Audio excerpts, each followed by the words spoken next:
अस्सलाम वालेकुम। वालेकुम अस्सलाम।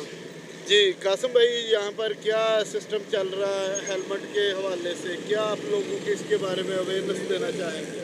अवेयरनेस ये है कि हेलमेट एक तो आपकी हिफाजत के लिए बहुत ज़रूरी है।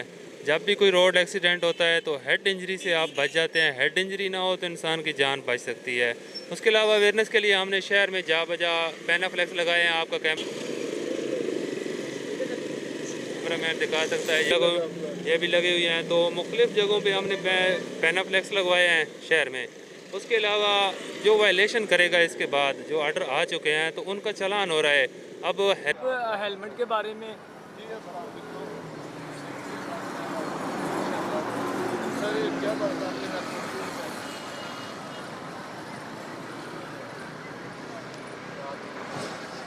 वैसे आपको पता है कि हेलमेट पहनने चाहिए, तो